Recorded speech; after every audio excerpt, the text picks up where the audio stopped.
The words came out wrong, twisted through vocal cords that hadn't shaped human speech in 73 years, but they came nonetheless.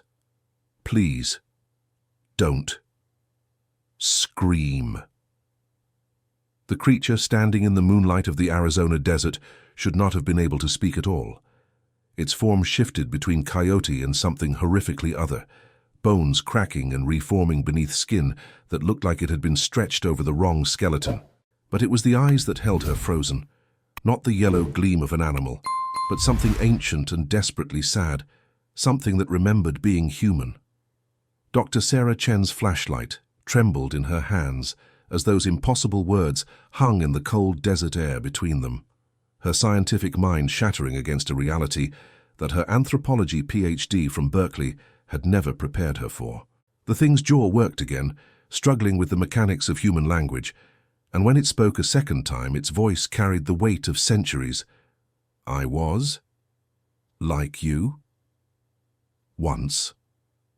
Behind it, the red rocks of Sedona glowed with an otherworldly luminescence, and Sarah understood with crystalline clarity that she was standing at the threshold between the world she knew and something far older, far darker, and far more lonely than any textbook on Navajo folklore had ever suggested.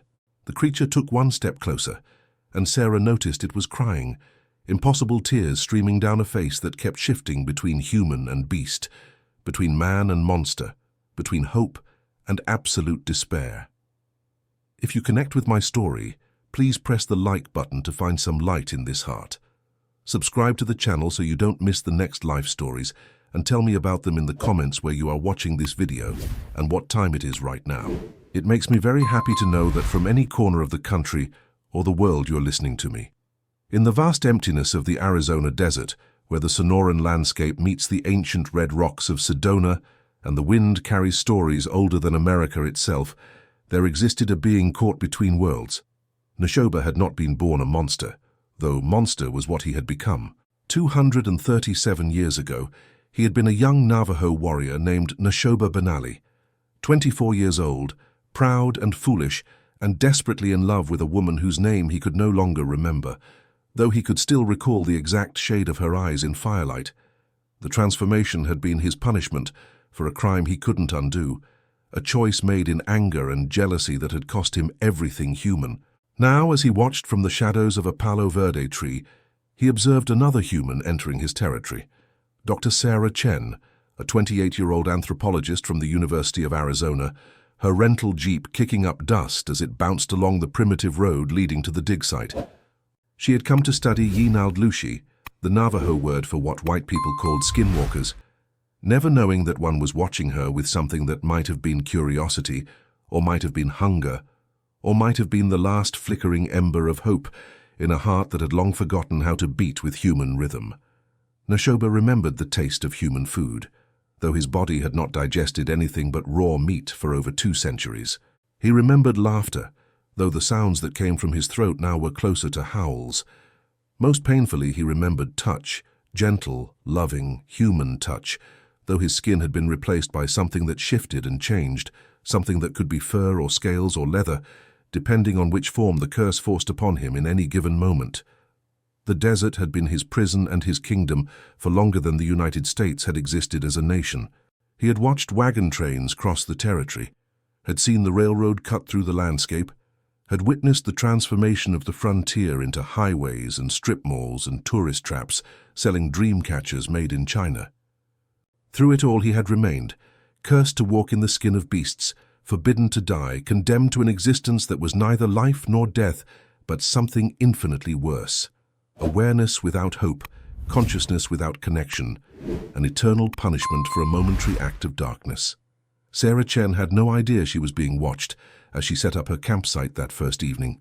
Her research grant from the National Science Foundation was specifically focused on documenting oral histories of skinwalker encounters among contemporary Navajo communities, a project that her dissertation advisor, Dr. Elizabeth Whitmore, had warned her might be culturally sensitive.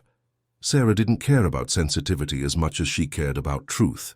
Her academic career had been built on a foundation of rigorous skepticism. She believed in anthropological patterns, in the way human communities created mythologies to explain natural phenomena, in the power of storytelling to bind cultures together. She did not believe in monsters, not really.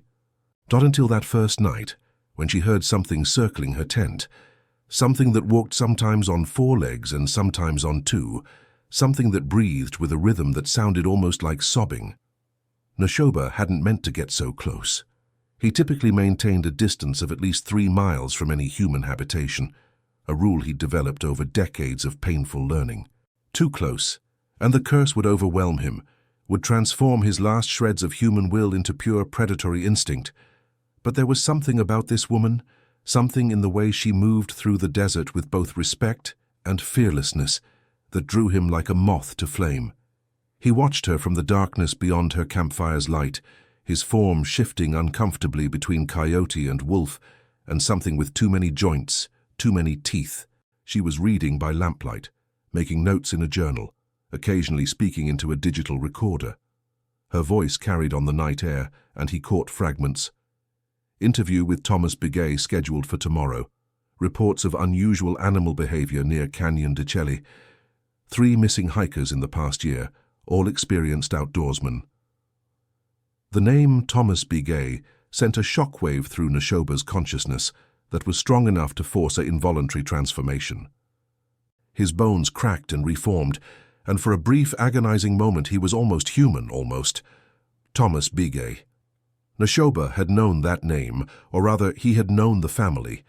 7 generations ago, he had known a boy named Hosteen Bigay, had taught him to track deer, had shown him the sacred places. If this Thomas was descended from that line, then he was one of the few remaining Navajo in the area who still knew the old stories, who still believed. And if he was talking to this researcher, if he was sharing knowledge about the Yi-Nald Lushi, then Neshoba's carefully maintained isolation was about to end. Sarah felt it before she saw it, a presence at the edge of her campfire's light, something watching with an intensity that made her skin prickle. She looked up from her journal, heart suddenly hammering, and saw 2 eyes reflecting the firelight. Not the green or yellow of typical animal eyeshine, but something that looked almost amber, almost human. The creature stepped partially into the light, and Sarah's breath caught in her throat. It was wrong. Everything about it was biologically, physically wrong. The basic shape suggested a large coyote, but the proportions were distorted. Legs too long, spine too curved, head too large, and shaped in a way that reminded her uncomfortably of a human skull. And it was looking at her, not the way an animal looks at a potential meal or threat, but the way a person looks at another person, with recognition and something that might have been curiosity. She should have been terrified. Every survival instinct should have been screaming at her to run, to get in her jeep and drive back to civilization. Instead, Sarah found herself reaching slowly for her camera, her academic training overriding her fear. This was impossible, biologically impossible, but it was also right there in front of her, and if she could document it. The creature's ears flattened against its skull, a gesture that seemed more human than canine, like someone reacting to an unwelcome surprise. It took 1 step backward, then another, and Sarah realized with a shock that it was retreating. Not from fear, but from something else. Something that looked almost like shame. "Wait," she heard herself say, which was absolutely insane. The creature paused, and in that pause Sarah saw something shift in its eyes, a flicker of recognition, of understanding, of something that proved beyond any doubt that whatever this thing was, it was not simply an animal.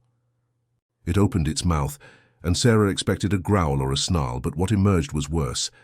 A sound that was trying desperately to be words, a garbled approximation of human speech that sent chills racing down her spine. The creature was trying to talk to her. It was trying to communicate. And then, as if the effort had cost it something vital, the thing turned and loped away into the darkness, moving with a gait that alternated between 4-legged and 2, leaving Sarah trembling by her dying fire with a camera full of footage that she already knew no one would believe. Neshoba ran until the curse forced him back to animal form, until the last threads of human consciousness were buried beneath instinct and hunger. He had been so close, so dangerously close to speaking, to revealing himself. The ability to speak came and went with the phases of the moon, with his emotional state, with factors he had never fully understood in 2 centuries of trying. Tonight, with the moon 3/4 full and his desperation at its peak, he had almost managed it. Almost. But the cost of pushing against the curse was always the same: a complete loss of control, a descent into pure beast. By the time he regained awareness, dawn was breaking over the desert, and he found himself 15 miles from Sarah's camp, standing over the remains of a mule deer, blood coating his muzzle, his stomach full of meat he had no memory of killing. The horror of what he was, of what he had become, washed over him as it did every morning. He had been human once. He had had a mother who sang to him, a father who taught him the old ways, friends who laughed at his jokes, a woman who had loved him. Now he was this, a thing that killed without thought, that wore the skins of animals like clothing, that existed in a space between life and death, that mocked everything sacred. The Navajo believed that skinwalkers chose their curse, that they willingly broke the ultimate taboo by performing forbidden rituals to gain power. But Neshoba's transformation had been a punishment, not a choice. A medicine man's curse, delivered with righteous fury, condemning him for a crime he had committed in a moment of blind rage. He had killed a man, not in battle, not in self-defense, but in jealousy and anger. The man had been his friend, his brother, in all but blood, and Neshoba had murdered him over a woman whose face he could no longer recall. The curse had been immediate and absolute: to walk in the skin of beasts until he learned what it meant to be truly human, to be denied death until he understood the value of life, to exist in isolation until he comprehended the necessity of connection. 237 years later, and Neshoba still didn't know how to break the curse. He had tried everything, sought forgiveness from descendants who no longer remembered his name, performed rituals of cleansing that had been forgotten even among the traditional Navajo, traveled to places of power hoping for release. Nothing worked. The curse held, tightening around him like a noose that never quite killed, a prison that never quite provided walls. Sarah spent the next day in a state of controlled panic, reviewing the footage she had captured a dozen times. The creature was there, clear as day in the infrared, moving in ways that defied zoological classification. She had a PhD in anthropology, a minor in biology, and 12 years of academic training that all told her the same thing. What she had filmed should not exist. And yet there it was, frame after frame of impossibility. She needed to talk to Thomas Begay. He was scheduled to arrive at noon, a 73-year-old Navajo elder who had agreed to be interviewed about traditional beliefs. Sarah had researched him thoroughly. He was one of the few remaining speakers of traditional Navajo who still practiced the old ceremonies, who still knew the stories that predated Christianity and television and the homogenization of American culture. When his pickup truck appeared on the horizon, kicking up a plume of dust that looked almost like smoke in the midday heat, Sarah felt a complex mixture of relief and dread. Thomas Begay climbed out slowly, moving with the deliberate care of someone whose body had weathered 73 hard years. He was wearing jeans and a button-down shirt, traditional turquoise jewelry at his wrists and neck, and when he looked at Sarah, his eyes held the kind of wisdom that comes only from profound suffering. "Dr. Chen," he said, his voice rough as sandpaper, carrying the faint accent of someone who had learned English as a second language. "You want to know about the Yi-Nald Lushi? You want to know about the skinwalkers?" "Yes," Sarah said, deciding in that moment to be completely honest, "and I think I might have seen one last night." Thomas Begay's expression didn't change, but something shifted in his eyes, a deepening of sorrow, a weight of knowledge that Sarah couldn't quite interpret. He looked past her, toward the rock formations where Neshoba had disappeared the night before, and when he spoke again, his voice was heavy with an emotion Sarah couldn't name. "You saw him," Thomas said, not as a question, but as a statement of fact. "You saw Neshoba, the wolf who lost his way." The name hung in the air between them, and Sarah felt something shift in her understanding of reality. This wasn't folklore. This wasn't mythology or cultural storytelling. Thomas Begay was talking about a specific individual, a being with a name and a history, and the way he spoke suggested a relationship that went deeper than simple belief. "You know him," Sarah said, her voice barely above a whisper. Thomas nodded slowly, his gaze still fixed on the distant rocks. "My great-great-great-great-great-grandfather knew him," Thomas said. "The stories have been passed down, father to son, for 7 generations. Nashoba Benali. He was cursed to walk as a beast, to never die, to never find peace. It's been over 200 years, and he's still out there, still suffering, still hoping for something he doesn't even have words for anymore." Sarah's scientific mind reeled. 200 years, impossible. Biologically, physiologically, evolutionarily impossible.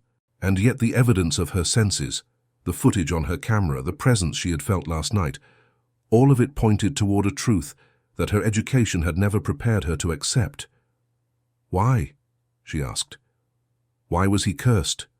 Thomas Bigay finally looked at her, and in his eyes Sarah saw a sadness that seemed to contain centuries. "Because he forgot what it meant to be human," Thomas said. "Because he let anger and jealousy turn him into something monstrous, even before the curse made it literal. He killed his best friend over a woman, broke every law of our people, and a medicine man cursed him to understand the value of what he destroyed. The curse would only break when he learned to be truly human again, to love without possession, to connect without consuming, to exist with others without causing harm." "That's," Sarah struggled for words, "that's impossibly cruel. 200 years of this for one crime committed in youth." Thomas's expression hardened slightly. "He took a life, Dr. Chen, not in war, not in defense, but in rage. Among our people, that is the ultimate taboo. The curse wasn't meant to be eternal. It was meant to teach. But Nashoba has been alone so long, has been a beast so long, that he's forgotten how to be anything else. The medicine man who cursed him said he would be freed when he learned to value human life above his own desires, when he could form a genuine connection with another person, when he could choose selflessness over selfishness. 2 centuries, and he still hasn't figured out how." As Thomas spoke, Sarah became aware of a presence at the edge of her perception, the same feeling from the night before. She turned slightly, and there, barely visible in the shadow of a large boulder about 50 yards away, was a shape that might have been a coyote, or might have been something else entirely. It was watching them, listening, and Sarah realized with a shock that he, understood every word they were saying. Nashoba understood that they were talking about him, dissecting his curse, his crime, his 200-year penance. And if she wasn't mistaken, the creature was crying again, those impossible tears that shouldn't exist streaming down a face that couldn't decide what shape it wanted to be. "He's here," Sarah said quietly, and Thomas nodded without looking. "He's always here. This is his territory, has been for longer than Arizona has been a state. He watches travelers, protects them sometimes from real predators, though they never know it. He's not evil, Dr. Chen. Just broken. Profoundly, impossibly broken." Thomas pulled a small leather pouch from his pocket, opened it to reveal a mixture of herbs and cornmeal. "My family has been leaving offerings for him for generations. Food he can't eat anymore, prayers he can't answer, company he can't accept. We remember him even if the rest of the world has forgotten. We remember that he was human once, and we hope that someday, somehow, he'll remember too." Sarah watched as Thomas walked slowly toward the boulder, chanting softly in Navajo, sprinkling the offering on the ground. The creature didn't run. Instead, it stepped partially out of the shadows, and in the harsh Arizona sunlight, Sarah could see it more clearly than she had the night before. It was terrible and beautiful and heartbreaking, a being caught between forms, between worlds, between hope and despair. Its body shifted constantly, as if it couldn't remember what shape it was supposed to be, and its eyes. God, its eyes were so human, so full of pain and longing and a desperation that was almost palpable. Thomas finished his prayer and turned back to Sarah, leaving the offering where it lay. "You wanted to study skinwalkers, Dr. Chen. Now you've met one.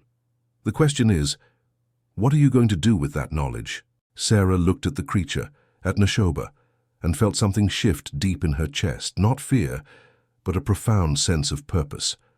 Here was suffering on a scale she could barely comprehend, a punishment that had long since exceeded any reasonable measure of justice, and somehow impossibly she knew that she was meant to be here, that this encounter was not random chance, but something else entirely. Something that might have been fate or destiny, or simply the universe's way of putting the right people in the right place at the right time. "I'm going to help him," she heard herself say, the words coming out with a certainty that surprised her. Thomas Begay smiled, but it was a sad smile full of knowing. "Others have tried, Dr. Chen. Good people, wise people, medicine men and women with more knowledge than you or I will ever possess. The curse is strong, woven by a master of the old ways, powered by Nashoba's own guilt and self-loathing. It might be unbreakable." Sarah looked at the creature again, at the being who had once been a young man named Nashoba Benali, who had made one terrible mistake and paid for it with 2 centuries of isolation and horror, and she felt her jaw set with determination. "Then I'll be the first one to succeed," she said, not knowing if she was being brave or foolish, not caring which it was. The creature's ears perked up slightly, a gesture that was so heartbreakingly hopeful that Sarah felt tears sting her eyes. And there, in the harsh light of the Arizona desert, with the red rocks of Sedona glowing like fire in the distance, and the weight of 200 years of suffering hanging in the air between them, Sarah Chen made a promise that would change everything. "I'm going to help you remember what it means to be human. I'm going to help you break this curse. I don't care how long it takes or what I have to sacrifice, or whether anyone believes me. You've suffered enough, Nashoba. It's time for this to end." The creature made a sound then, something that started as a whine and ended almost like a sob, and Sarah realized she was hearing gratitude, or perhaps disbelief, or perhaps both. Thomas Begay placed a gentle hand on her shoulder. "Be careful, Dr. Chen. The road to breaking curses is never straight, and the cost is always higher than you expect. But if anyone can reach him, if anyone can help him find his way back to humanity." He trailed off, looking at Nashoba with an expression of profound compassion. "Maybe it's you. Maybe that's why you're here. The universe works in strange ways, and sometimes the most broken among us need someone who doesn't see a monster, but a person who's lost their way home." Sarah nodded, not trusting herself to speak, and in that moment everything changed. What had been a research trip became a mission, what had been academic curiosity became personal commitment, and what had been a chance encounter became the beginning of a journey that would test the limits of belief, compassion, and the very definition of what it meant to be human. Nashoba watched from his shelter of shadow and stone, feeling something stir inside him that he hadn't felt in decades, an emotion so fragile and unfamiliar that it took him several moments to recognize it. Hope. For the first time in 237 years, Nashoba felt hope. Over the following days, Sarah established a routine. She would work on her official research during the daylight hours, interviewing Thomas and other willing members of the local Navajo community about folklore and traditional beliefs. But as the sun set and the desert cooled, she would set up camp in the same spot, build her fire and wait. And every night Nashoba would come. At first he stayed at the edges of the firelight, barely visible, more shadow than substance, but gradually, incrementally, he came closer. Sarah talked to him the way she might talk to a traumatized patient, calmly and consistently, telling him about her day, about her research, about her life. She told him about growing up in San Francisco as the daughter of Chinese immigrants, about her brother Daniel who was studying engineering at UC Berkeley, about the path that had led her to anthropology and then to this desert, to him. She didn't expect responses, and for the first week, she didn't get any. Nashoba would listen, his form shifting uncomfortably between various animal shapes, his eyes tracking her every movement. But on the 8th night, as Sarah was describing a memory from her childhood, a family trip to Yosemite when she was 10 years old, the first time she'd felt the presence of something ancient and powerful in nature, Nashoba made a sound. Not a growl or a whine, but something that was almost a word. Sarah froze mid-sentence, her heart suddenly racing. Were you trying to say something?" she asked gently. The creature's struggle was visible, painful to watch. Its jaw worked, bones cracking and reforming, its throat convulsing with effort. And then, fractured and rough but unmistakable, came a single word: beautiful. Sarah felt tears spring to her eyes. That was the first word he had managed to speak in who knows how long, and he had used it to respond to her memory, to acknowledge beauty, to connect with her experience. "Yes," she said, her voice thick with emotion. "It was beautiful. Nature can be like that. It reminds us that we are part of something bigger, something ancient and powerful and good." Neshoba's form flickered, shifting rapidly between coyote and wolf and something vaguely humanoid, as if his curse couldn't decide how to respond to this breakthrough. He tried to speak again, and this time managed 3 words, each one clearly costing him immense effort. "I remember beauty." And then, as if a dam had broken somewhere deep inside him, he continued in halting, fractured phrases. "Mountains, at dawn, her smile." The effort was too much. His form collapsed back into pure animal, and he fled into the darkness, leaving Sarah trembling by her fire, tears streaming down her face. Thomas had been right.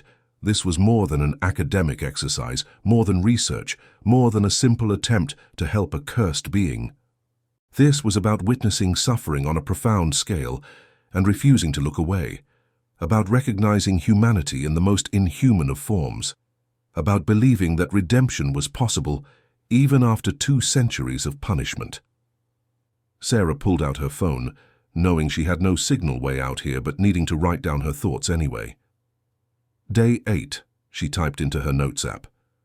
"Subject successfully vocalized for the first time in our interactions. Demonstrated memory retention of pre-cursed experiences, emotional connection to concepts of beauty and nature, and clear desire to communicate.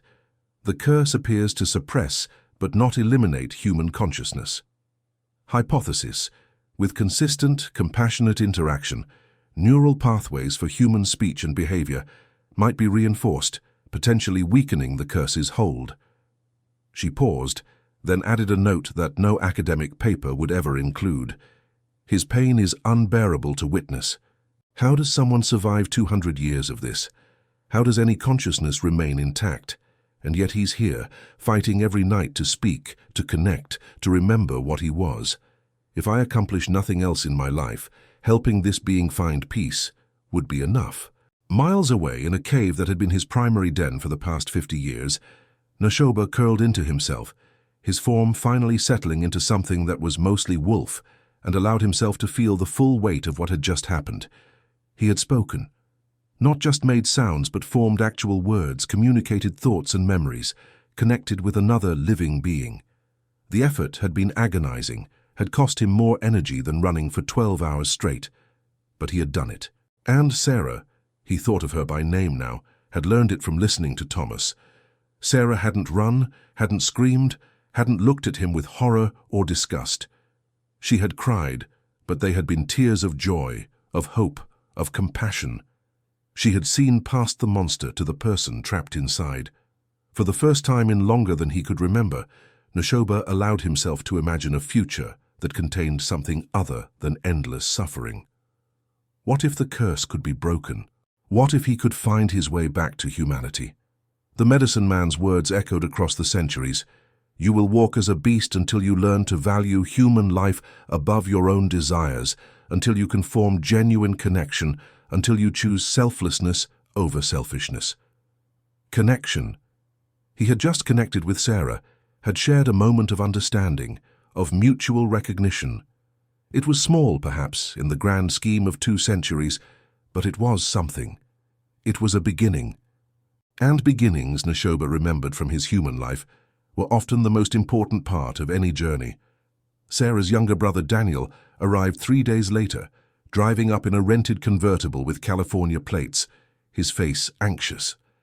She had called him on her last trip into town for supplies, had needed to talk to someone she trusted about what was happening. Daniel, 19 years old and studying mechanical engineering, was pragmatic to a fault, which was why his presence here was so significant.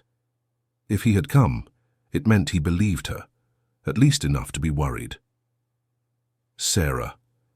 This is insane. were his first words as he climbed out of the car, taking in the primitive campsite with obvious concern. "You're out here alone, claiming you've made contact with some kind of cryptid, and now you're telling me you're trying to break a 200-year-old curse. Do you hear how that sounds?" Sarah understood his fear.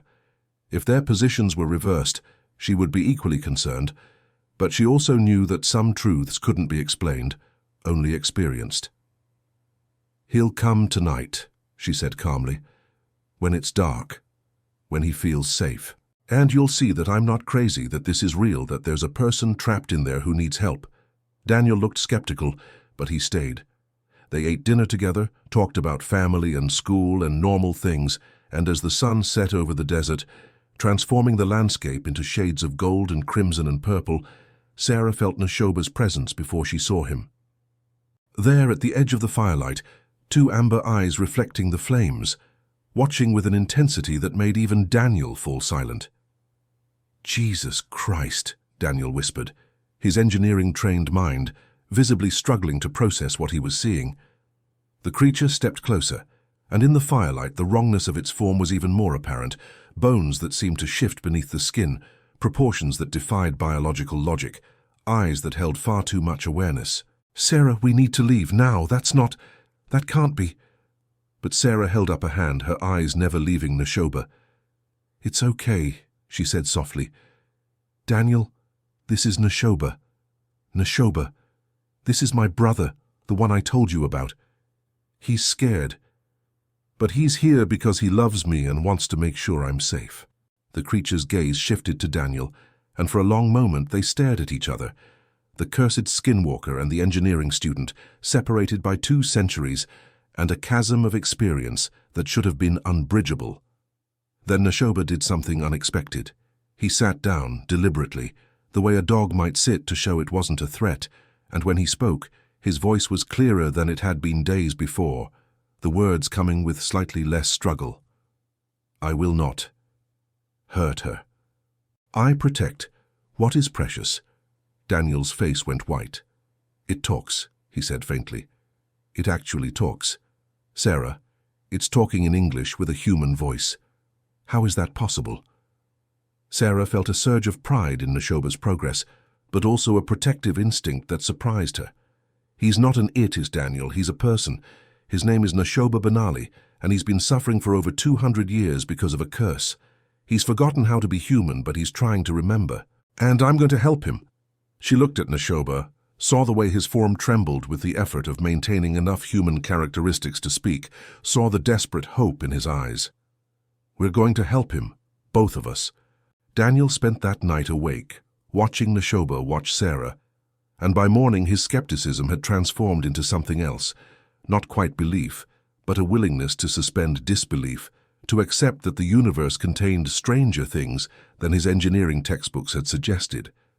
More importantly, he saw what Sarah saw. Not a monster, but a tragic figure, a being caught in a punishment that had long since exceeded any reasonable measure of justice. "Okay," he said as the sun rose, as Neshoba retreated to the shadows in preparation for the daylight hours when his control was weakest. "I'm in. I don't understand any of this. I don't know if it's possible to break a curse that's held for 2 centuries, but I'm in. What do you need me to do?" Sarah hugged him, relief flooding through her. Having Daniel here, having someone who believed her, someone who could help, it changed everything. "I need you to help me research," she said. "We need to understand the mechanics of the curse, the specific conditions that need to be met for it to break. Thomas knows the stories, but there might be more, written accounts, historical records, something that could give us a clue about how to help Neshoba find his way back." Daniel nodded, already pulling out his laptop. "Then let's get to work." What Sarah and Daniel didn't know, what they couldn't have known, was that they weren't the only ones researching skinwalkers in the Arizona desert. 300 miles away, in a climate-controlled research facility outside of Phoenix, Dr. Elizabeth Whitmore, Sarah's doctoral advisor and a woman with her own complicated history with the supernatural, was putting together a team.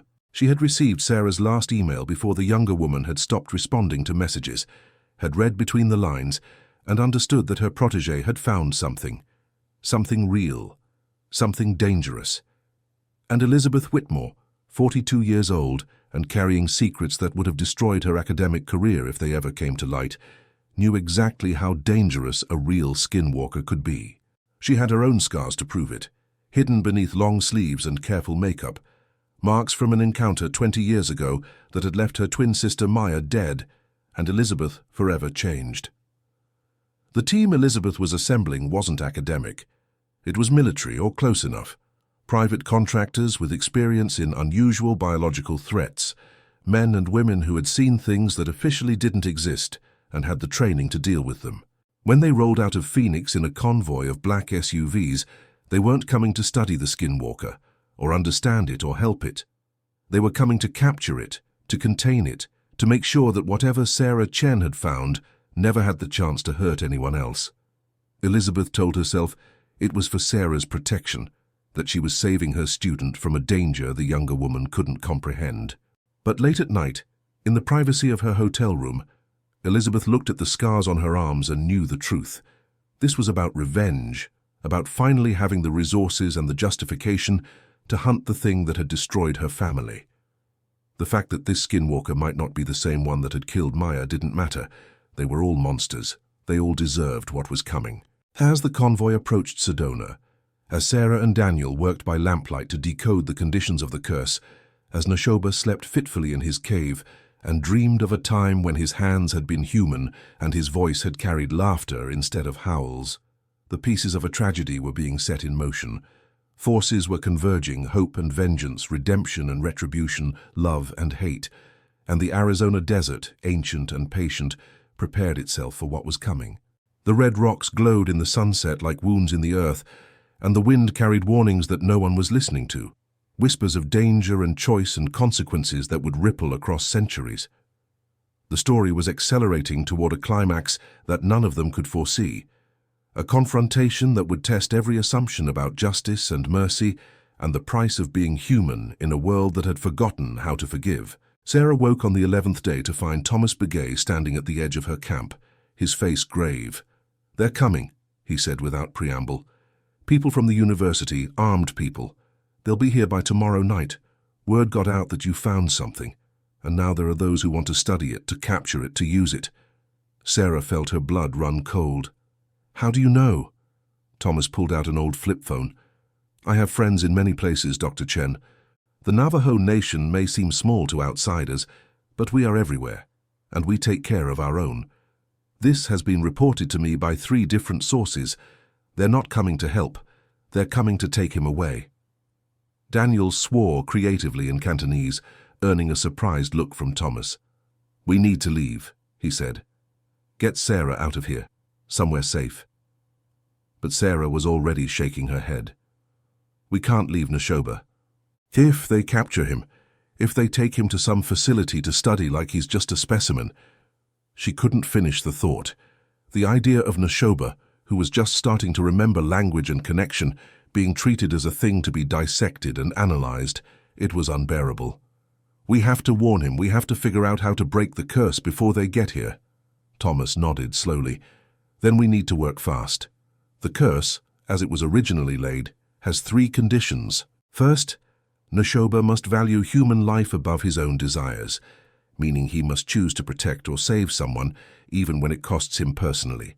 Second, he must form a genuine emotional connection with another person, one built on trust and mutual understanding. Third, he must willingly face his crime, must experience true remorse without the self-loathing that has been feeding the curse for 2 centuries. He paused, looking toward the rocks where Nashoba spent his days. "I think, Dr. Chen, that he's already met 2 of those conditions. He protects you every night, watches over you even when you're sleeping, puts your safety above his own need to hunt. And the connection between you 2, I've watched it grow. He trusts you, and I think you've come to care for him, not as a research subject but as a person." Sarah felt heat rise in her cheeks, but didn't deny it. Somewhere over the past 11 days, her feelings toward Nashoba had evolved into something complex and powerful. She saw past the monstrous form to the suffering soul beneath, saw the person he had been and the person he was fighting to become again. "The 3rd condition," she said. "The remorse. How do we help him with that?" Thomas's expression grew somber. "That's the hardest part. He's been drowning in guilt and self-hatred for 200 years, and that's actually strengthened the curse, not weakened it. He needs to forgive himself, to understand that while his crime was terrible, 2 centuries of suffering is punishment enough. He needs to choose to live, to be human again, not because he's earned it, but because continuing to punish himself serves no purpose except to perpetuate pain." "How is he supposed to forgive himself for murder?"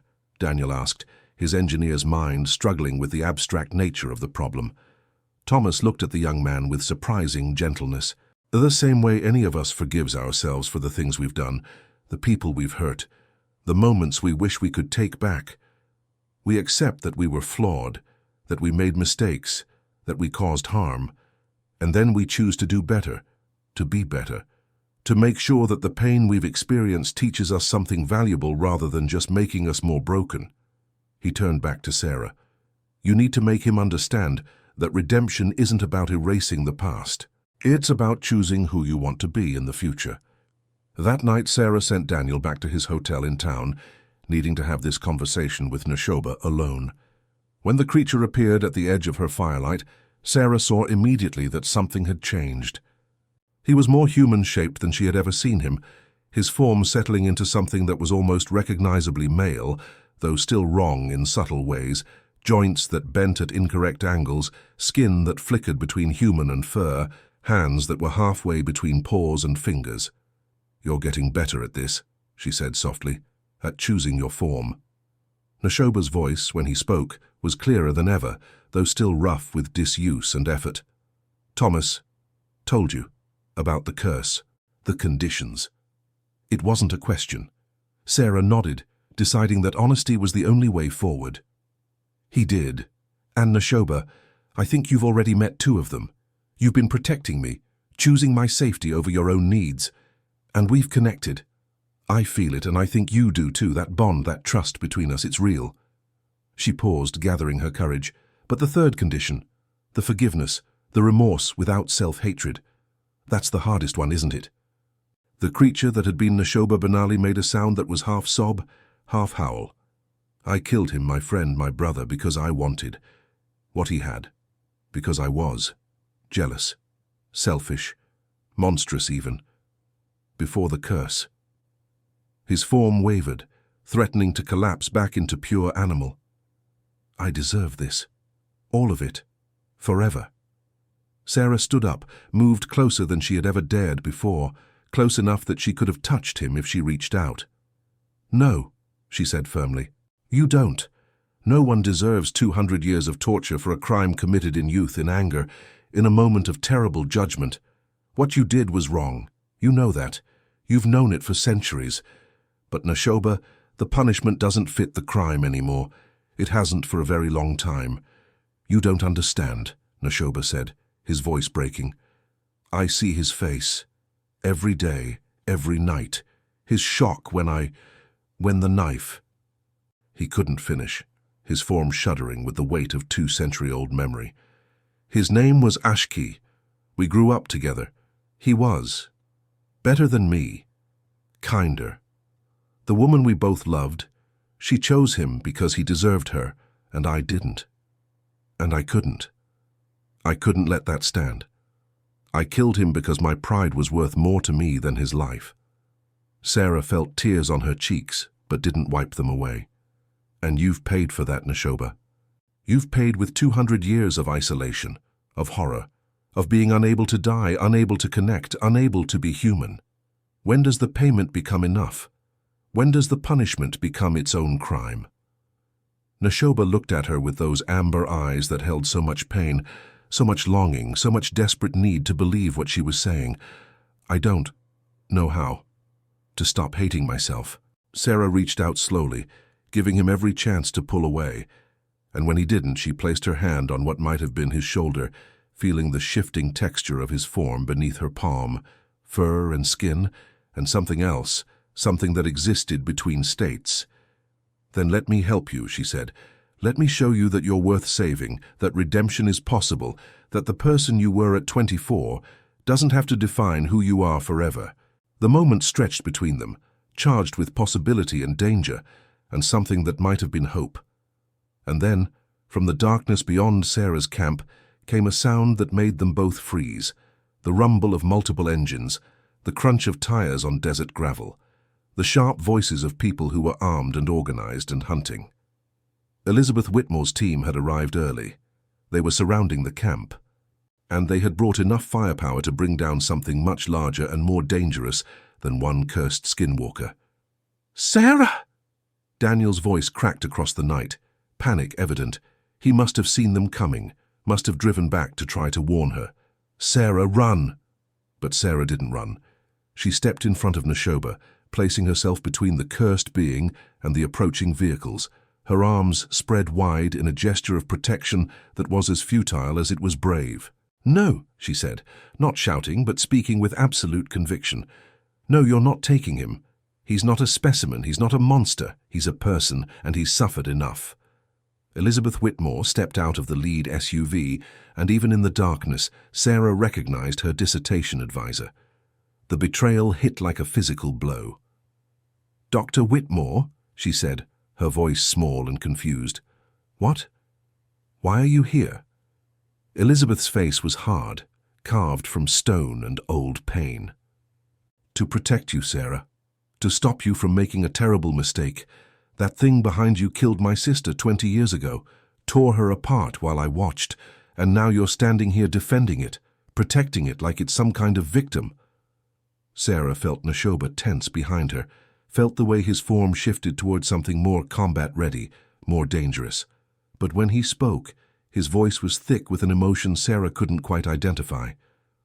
"Maya. I remember Maya. She was." He struggled, fought past the curse's attempts to silence him. "She was kind, brave, she tried to help me. And I was so deep in the curse, so lost to the beast, that I couldn't stop myself from—" The grief in his voice was absolutely genuine, and Sarah realized what she was hearing. This was the third condition. This was Neshoba facing his crime, experiencing genuine remorse without the self-hatred that had fed the curse. He hadn't just killed one person 200 years ago. He had killed others over the centuries, during times when the curse had completely overwhelmed him, when he had been nothing but beast and hunger. Maya had been one of them. Elizabeth raised a weapon, something that looked like a tranquilizer gun but modified, cruel and efficient. "I don't care about your remorse, monster. I don't care about your curse or your suffering or your 200 years of punishment. You killed my sister, and now you're going to pay for it." Her finger tightened on the trigger, and in that moment, time seemed to slow. Sarah saw the weapon leveling, saw the determination in Elizabeth's eyes, knew that her advisor was going to fire, and that she, Sarah, was standing in the line of fire. She could move, could step aside, could save herself, but then Neshoba would be captured or killed, and all the progress they had made, all the connection they had built, would be for nothing. Behind her, Sarah felt Neshoba move, felt him preparing to push her out of the way, to take the shot himself, to sacrifice himself to protect her, even though it meant surrendering to the very people who wanted to destroy him. And in that crystalline moment of choice, Sarah understood what Thomas had been trying to tell her. Redemption wasn't about erasing the past, or even about being forgiven by those you'd harmed. It was about choosing, in this moment, to be someone different than who you'd been before. To value another person's life above your own desires, to form genuine connections built on trust, to face your crimes with true remorse, and then choose to do better anyway. "Neshoba," Sarah said, her voice calm despite the pounding of her heart. "I need you to trust me. Can you do that?"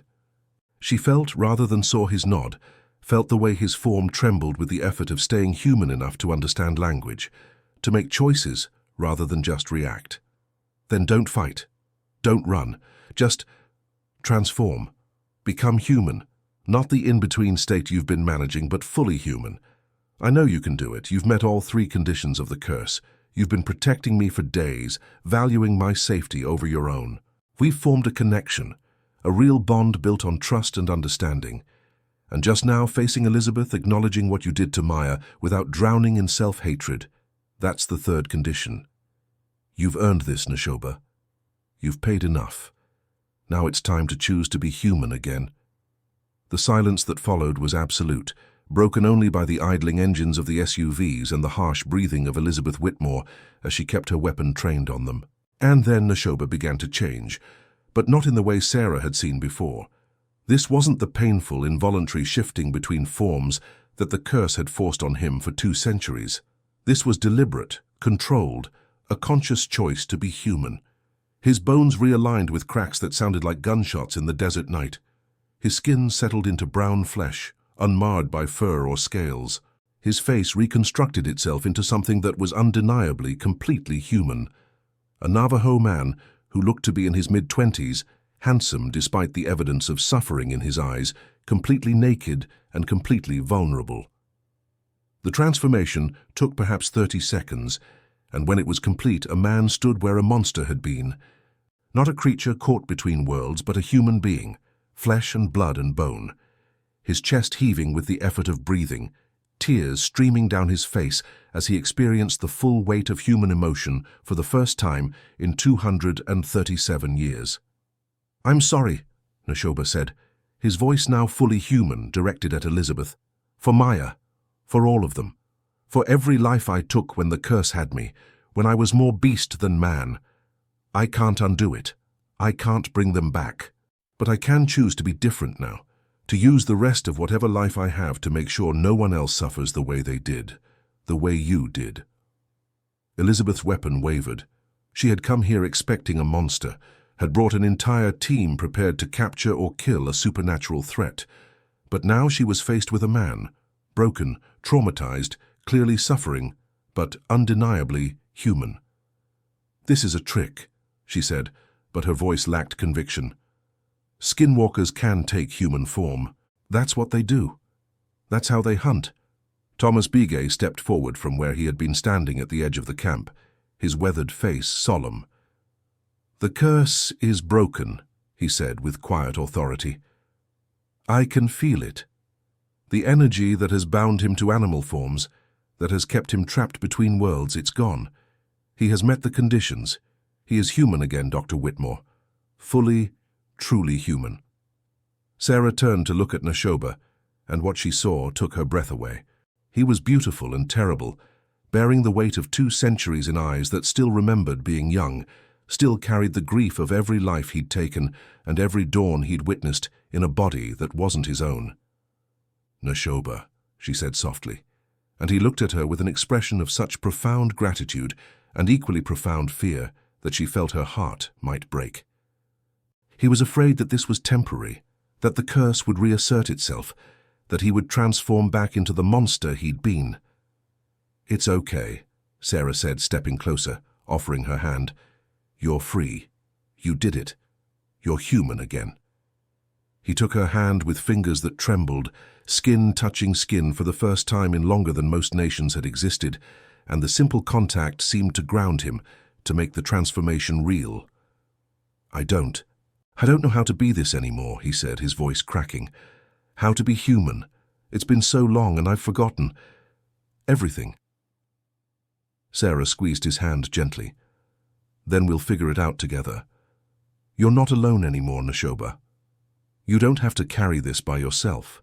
Elizabeth Whitmore finally lowered her weapon, and Sarah saw the moment when her advisor's rage began to crack, when the 20-year-old wound started to bleed again, but this time towards something that might eventually become healing.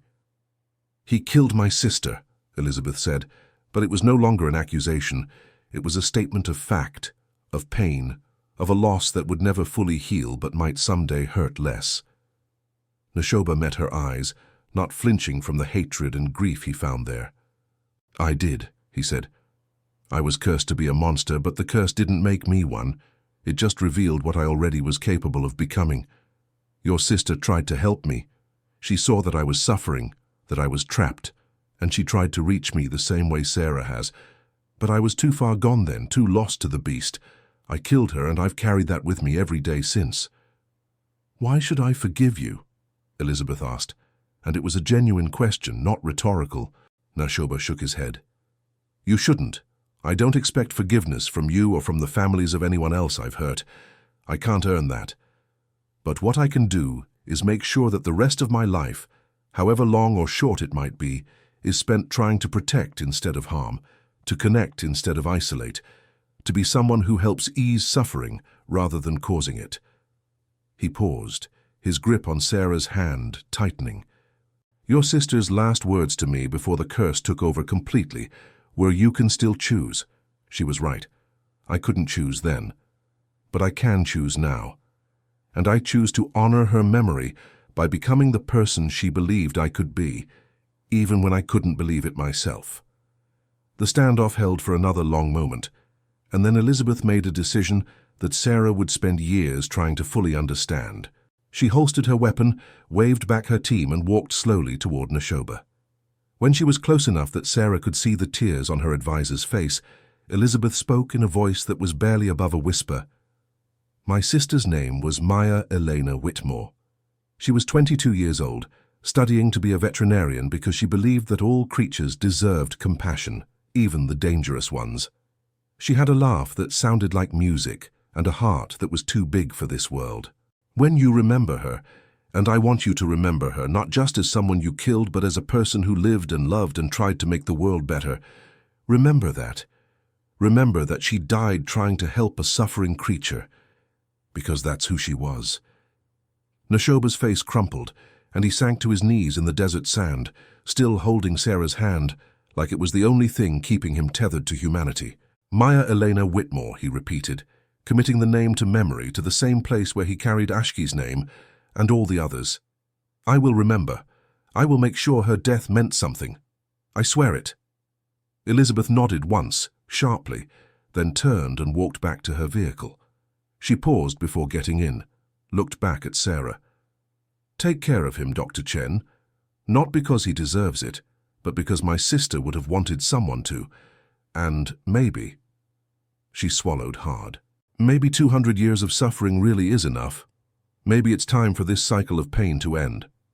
As Elizabeth's team pulled away, leaving nothing but dust and tire tracks, Sarah helped Nashoba to his feet. Daniel emerged from where he'd been hiding behind one of the vehicles, carrying a blanket that he wordlessly wrapped around Nashoba's naked form. Thomas approached with a small bundle of clothes, traditional Navajo garments that had been prepared, as if the old man had known this moment would come. For when you were ready to be human again, Thomas said simply. My grandfather made me promise to keep these, to pass them down, to hold them in trust for the day when the wolf learned to walk as a man again. Today is that day. Nashoba Benali. Welcome home. Nashoba dressed slowly, his movements awkward as he relearned how to navigate a human body. Everything was different, the way air felt against skin instead of fur, the way the ground felt beneath feet instead of paws, the way the world looked from a standing height without the enhanced senses of a predator. He was clumsy and uncertain, vulnerable in a way he hadn't been in 2 centuries, and yet Sarah saw something in his eyes that had been missing before. Peace. Not happiness, not yet. There was too much grief, too much trauma to process, but peace. The desperate, clawing hunger for redemption that had driven him for so long was finally quiet, replaced by a calm acceptance of his humanity, flawed and broken and imperfect as it was. What do we do now? Daniel asked, the practical question cutting through the emotional weight of the moment. Sarah looked at Nashoba, saw the way he was trembling with exhaustion and overwhelm, saw the vulnerability in every line of his newly human body. Now we help him adjust, she said. 200 years is a long time to be away from human society. The world has changed in ways he can't even imagine.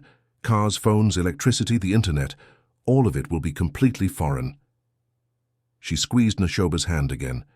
But we'll take it slow, one day at a time, one moment at a time. Thomas placed a hand on Nashoba's shoulder, a gesture of welcome and acceptance. The Navajo Nation will help, he said. We have resources for our people who have been displaced, who have suffered, who need support to find their way back to community. You may have been cursed for 2 centuries, but you are still Dine, still one of us. We take care of our own. Nashoba's eyes filled with tears again. He seemed to cry easily in this new old body, as if 200 years of unexpressed emotion was finally finding release. "I don't deserve this," he whispered. "Any of it. Your kindness, Sarah's help, the chance to be human again." Sarah cut him off gently but firmly. "Nashoba, you need to understand something. Deserving has nothing to do with it. You've suffered, you've paid, you've transformed. Now it's about choosing what comes next. And we're choosing to help you because that's what humans do for each other. We see suffering, and we respond with compassion. We see someone who's lost, and we help them find their way home. That's not about what you've earned or what you deserve. It's about recognizing your humanity and honoring it." Over the following weeks, Nashoba's reintegration into human society was slow and often painful. Simple things that others took for granted, eating cooked food, sleeping in a bed, wearing clothes, having conversations, all had to be relearned. He had nightmares almost every night, vivid recreations of the lives he'd taken over 2 centuries, of transformations and hunts and the terrible isolation of being trapped in animal form. Sarah stayed with him through many of those nights, talking him through the panic attacks, reminding him that the past was past, that he was human now, that the curse was broken.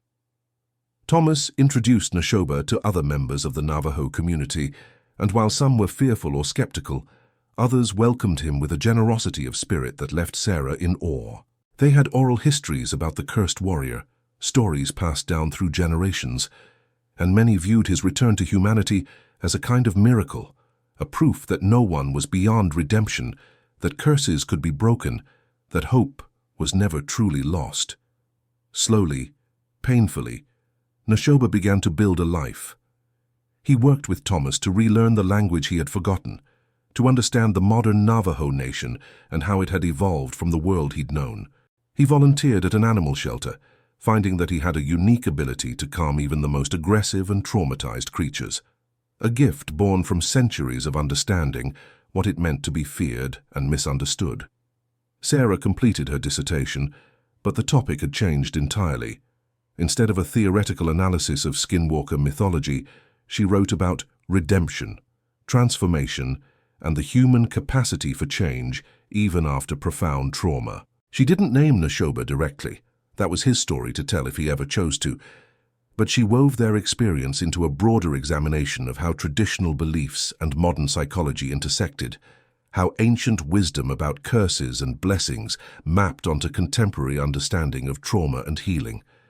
Her defense was brilliant, and Dr. Elizabeth Whitmore, despite everything, wrote her a letter of recommendation that helped Sarah secure a tenure-track position at a university in New Mexico. 6 months after the curse broke, Sarah and Nashoba sat together on a red rock outcropping near Sedona, watching the sunset over the desert that had been his prison for so long. He was more comfortable in his human body now, though he still sometimes moved with an animal grace that suggested his past hadn't been entirely left behind. "Do you regret it?" Sarah asked quietly. "Being human again? It must be harder in some ways than being a beast. You can't escape your thoughts and memories anymore. You have to feel everything." Nashoba was quiet for a long moment, his eyes tracking the way the light transformed the landscape into something that looked almost otherworldly. When he finally spoke, his voice was thoughtful, measured in a way it hadn't been when he'd first regained speech. "I regret what I did to become cursed. I regret every life I took over 2 centuries. I regret the pain I caused, the families I destroyed, the futures I ended. Those regrets will stay with me until I die." He turned to look at her, and Sarah saw something in his eyes that hadn't been there 6 months ago. Not happiness exactly, but contentment, acceptance, peace. But being human again, feeling everything, even the painful parts. "No, I don't regret that. The pain means I'm alive. The memories mean I can learn from them. The guilt means I still have a conscience, that I haven't lost the capacity to care about the harm I've done." He reached out and took her hand, a gesture that had become natural between them, familiar. "You gave me that, Sarah. You and Thomas, and even Elizabeth in her own way.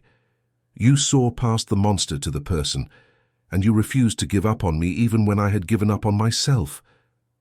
How could I ever regret that?"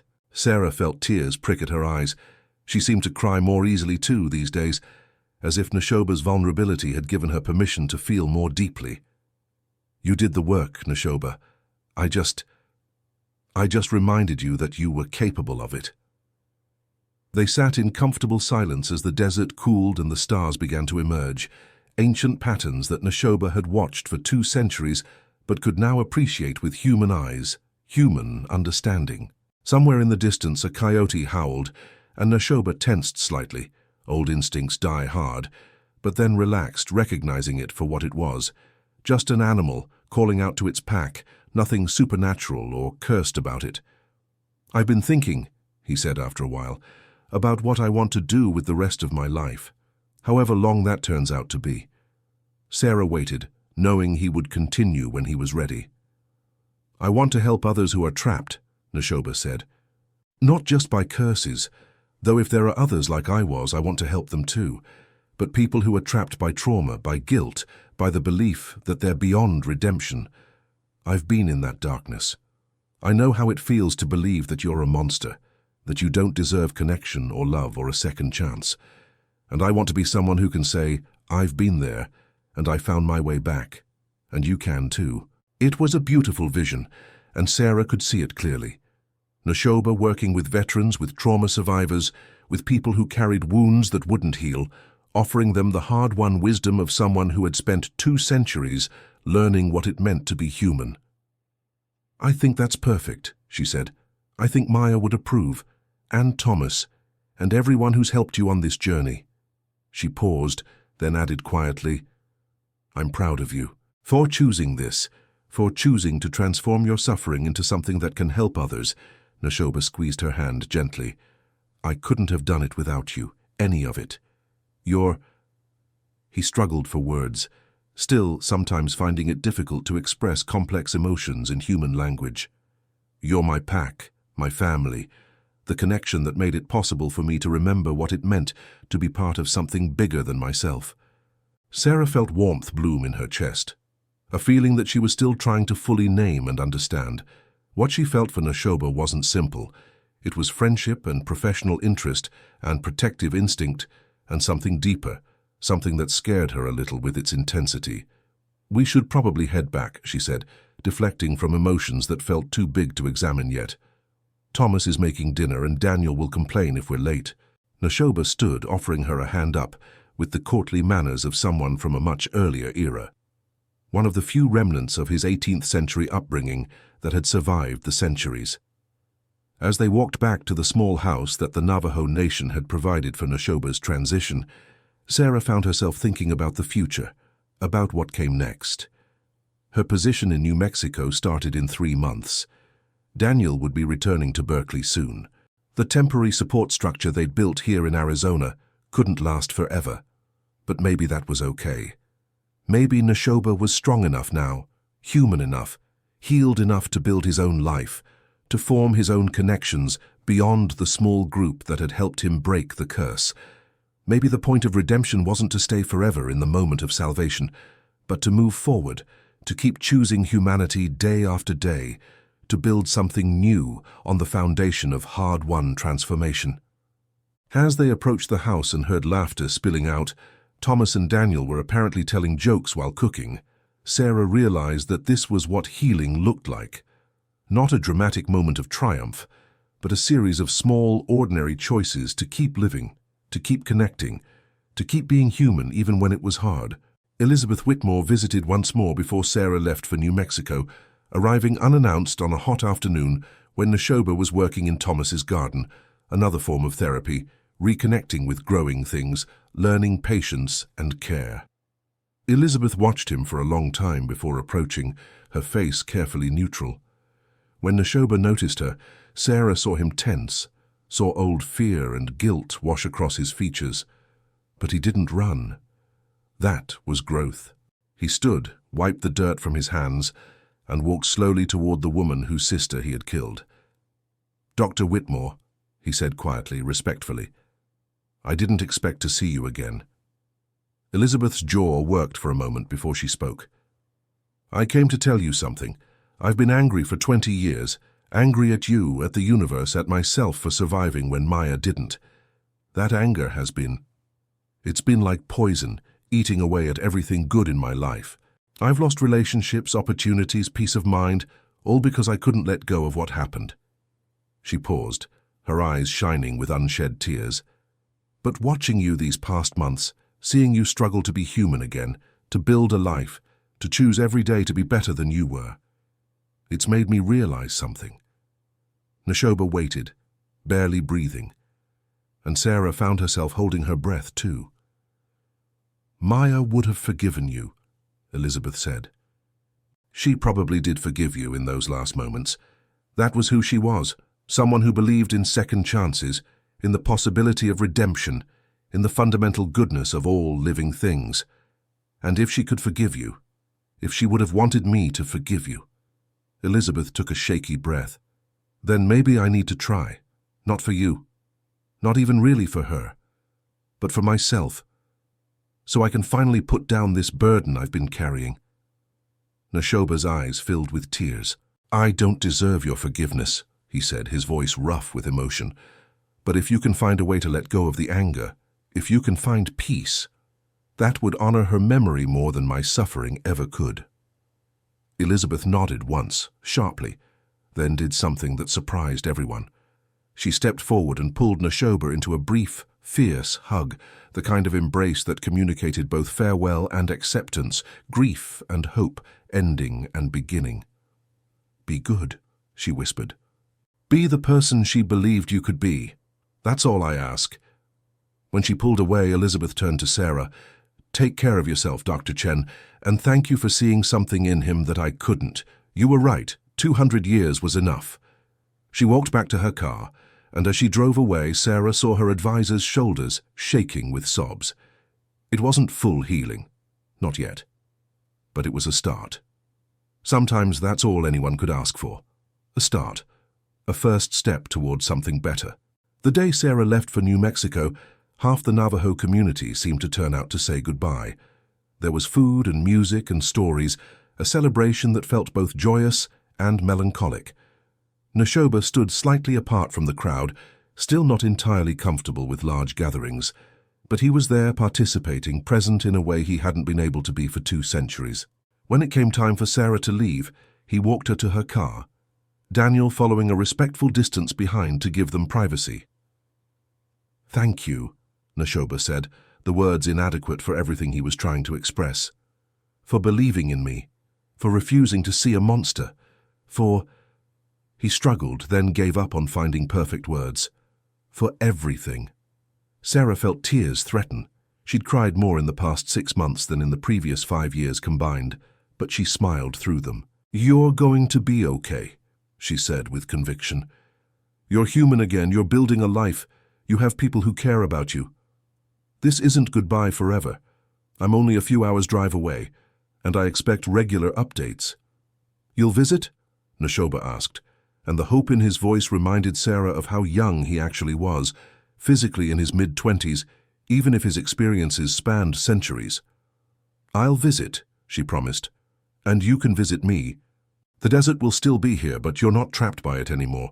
You can go anywhere, do anything, be anyone you choose to be.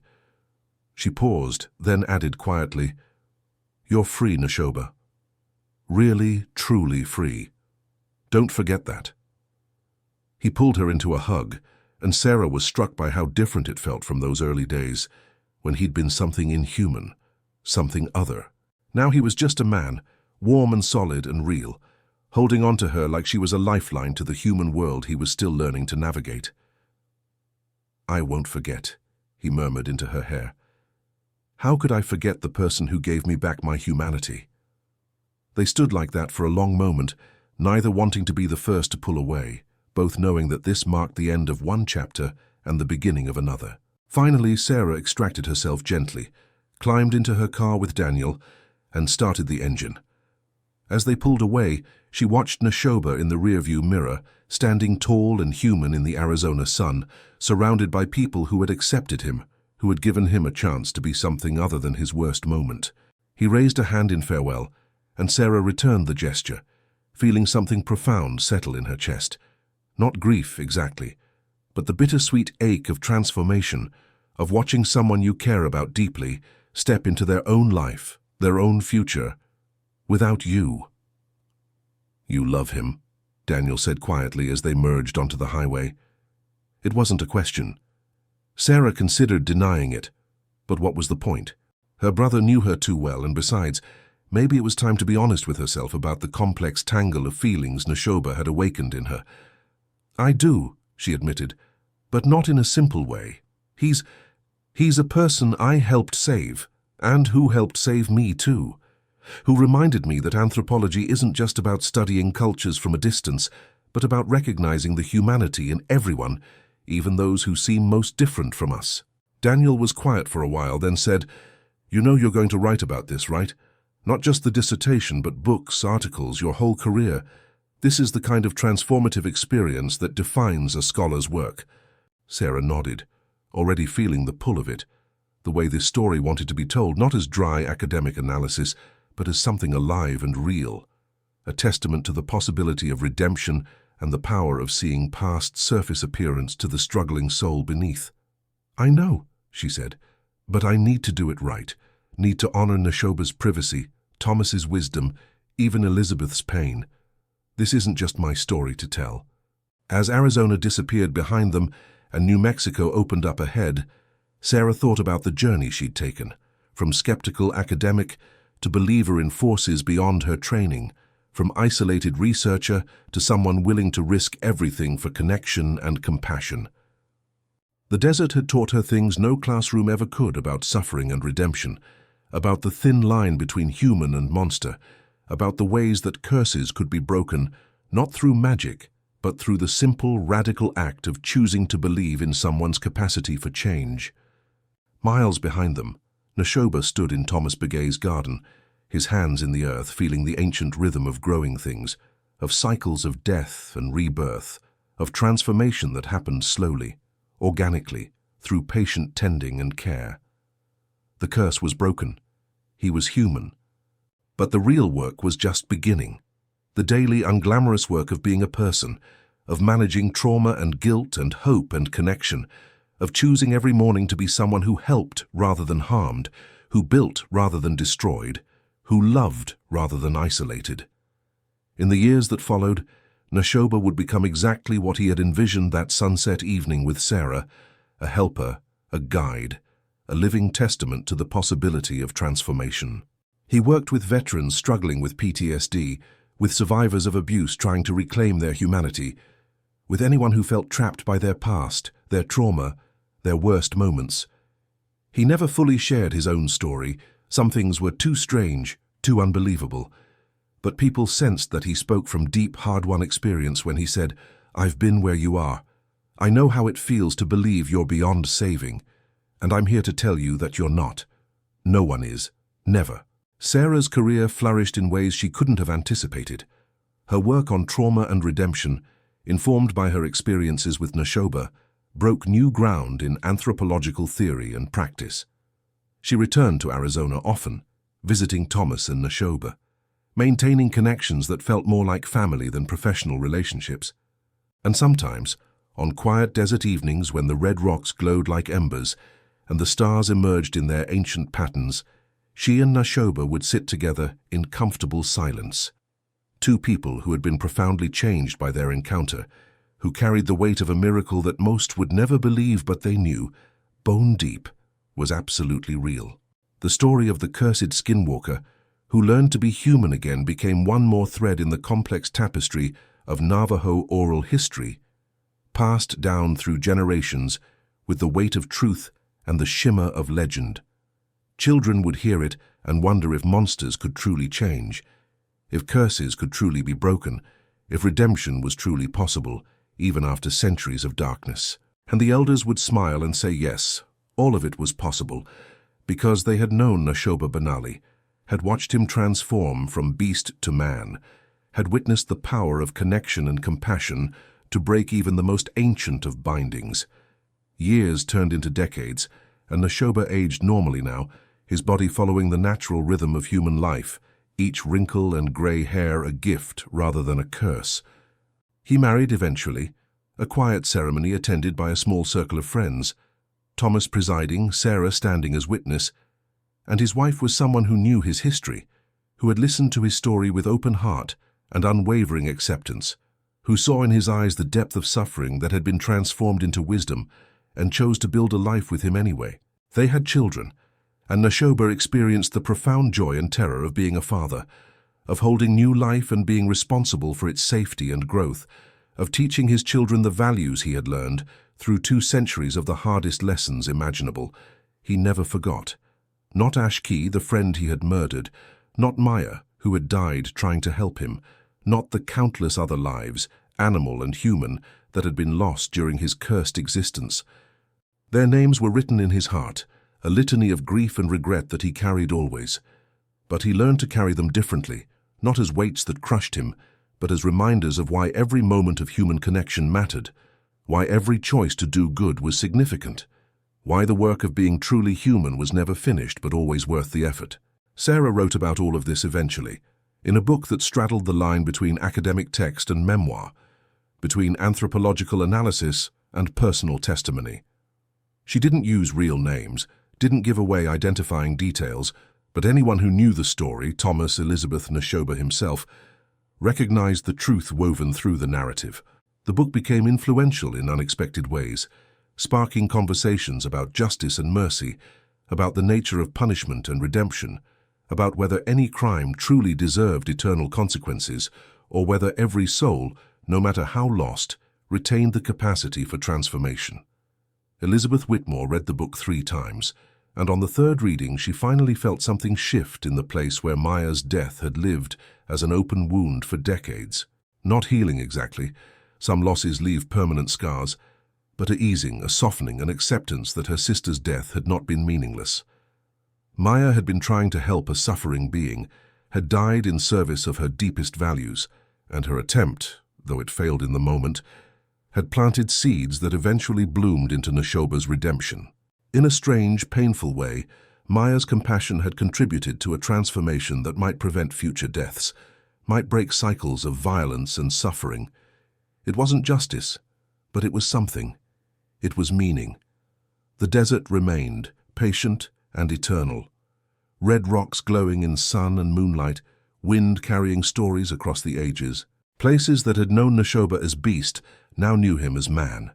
Watched him walk with his children, teach them to respect the land, show them the beauty and danger of the wilderness that had been both prison and teacher. The curse was broken, but its lessons remained. That humanity was a choice made daily, that connection required vulnerability, that redemption was possible but never easy, that the distance between monster and man was smaller than anyone wanted to believe and wider than anyone could cross alone. In the end, Sarah reflected on her last visit to Arizona before Thomas Begay's death at the age of 96. The miracle hadn't been the breaking of a supernatural curse.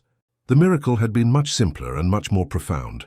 One person choosing to see another's humanity, refusing to be satisfied with surface appearance, believing in the possibility of change even when centuries of evidence suggested otherwise.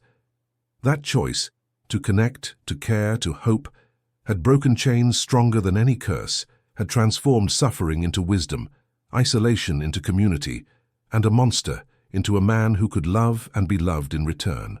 Thomas died peacefully, surrounded by family, and Neshoba spoke at his funeral in fluent Navajo, his words a bridge between the old ways and the new, between the person he had been 2 centuries ago and the man he had become. He thanked Thomas for 7 generations of faith, for believing in the possibility of redemption when Neshoba himself had given up hope, for performing rituals and leaving offerings and holding space for a transformation that had seemed impossible. And he promised to carry forward the lessons Thomas had taught, about patience, about compassion, about the sacred responsibility of seeing others clearly and helping them see themselves. As the sun set on Thomas Begay's funeral, painting the Arizona sky in shades of gold and crimson and purple that seemed too beautiful to be real, Neshoba stood with Sarah on the same red rock outcropping where they had sat years before, where he had first spoken of wanting to help others find their way back from darkness. They were both older now, marked by time and experience. Their relationship evolved into something that transcended simple categories, not quite romance, more than friendship, a bond forged in crisis and tested by transformation, as permanent and complex as family. "Do you think he knew?" Neshoba asked quietly, his eyes on the glowing horizon. "Thomas, do you think he knew, really knew, that I would make it? That the curse would break?" Sarah considered the question, thinking about the old man's wisdom, his patient faith, his absolute certainty that Neshoba was worth saving. "I think he knew that redemption was always possible," she said finally. "But I also think he knew it wasn't guaranteed, that it required work and choice and the right circumstances coming together. He believed in you, Neshoba, but more than that, he believed in the fundamental human capacity for transformation. And he was right." They stood in silence as the stars emerged, ancient patterns that had watched over this land for millennia, that had seen the rise and fall of civilizations, the coming and going of people and animals and stories. Somewhere in the desert, a coyote howled, and Neshoba felt a twinge of memory. Not longing, not anymore, but simple recognition. He had been that once, wild and cursed and alone. But he wasn't anymore. He was human, connected, loved and loving, using his second chance to make sure that others who were lost might also find their way home. And in that moment, as the desert cooled and the night deepened and the stars blazed overhead in their eternal dance, Neshoba Benali, who had been monster and victim, cursed and redeemed, lost and found, felt something he hadn't felt in 237 years. He felt complete. Not happy, not perfectly healed, not unmarked by the centuries of suffering, but complete, whole, human in all its messy, complicated, beautiful meaning. The curse was broken. The work of being human would never end, and that was exactly as it should be. Reflection settles like desert dust in those quiet moments when the story finally finds its ending, not a neat conclusion with all questions answered, but a moment of profound transformation, recognized and honored. The tale of Neshoba Benali carries truths that extend far beyond supernatural curses and ancient punishments. It speaks to the fundamental human experience of being trapped by our worst moments, defined by our greatest mistakes, convinced that redemption is impossible and suffering is deserved. How many people walk through the world carrying curses of their own making, guilt, shame, self-hatred that transforms them into something less than they could be? How many are waiting for someone to see past the monster to the suffering soul beneath?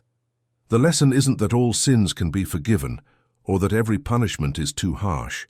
The lesson is simpler and more radical, that transformation is possible, that no one is beyond the reach of compassion, that the choice to be human, to connect, to care, to hope, to grow, is always available, even after centuries of darkness. Neshoba's journey from cursed skinwalker to redeemed human being wasn't about erasing his crimes or forgetting his victims. It was about choosing, each day, to be someone different than he had been before, to let suffering become wisdom rather than bitterness, to transform isolation into connection. Sarah Chen's role in this transformation teaches something equally important, that bearing witness to suffering, refusing to turn away from pain, choosing to believe in someone's capacity for change, even when they have stopped believing in themselves, these acts are not naive or foolish. They are profound expressions of humanity's highest potential. She didn't save Neshoba. He saved himself by meeting the conditions of the curse. But she created the space, the relationship, the belief that made transformation possible. Sometimes that's all anyone needs. Not rescue, but recognition. Not fixing, but faith. The story leaves us with questions worth carrying. What curses do we carry? What transformations are we afraid to attempt? Who in our lives needs someone to see past their worst moment to the struggling person beneath? And perhaps most importantly, are we willing to do the hard, unglamorous work of choosing to be human every day, of turning our suffering into something that might ease the suffering of others, of believing that redemption is real even when the evidence is thin and the journey is long? These questions don't have simple answers, but they're worth asking, worth sitting with, worth allowing to change how we see ourselves and others. In the end, the Arizona desert remembers. The red rocks hold the story of the skinwalker who learned to walk as a man again, of the woman who refused to see a monster, of the elder who held faith across generations, of the sister whose death was not in vain. The wind carries their names, and the stars watch over their descendants, and somewhere in that vast and ancient landscape, the possibility of transformation remains alive, waiting for the next lost soul who needs to be reminded that humanity is always a choice, that curses can be broken, that it's never too late to start becoming who you were meant to be all along.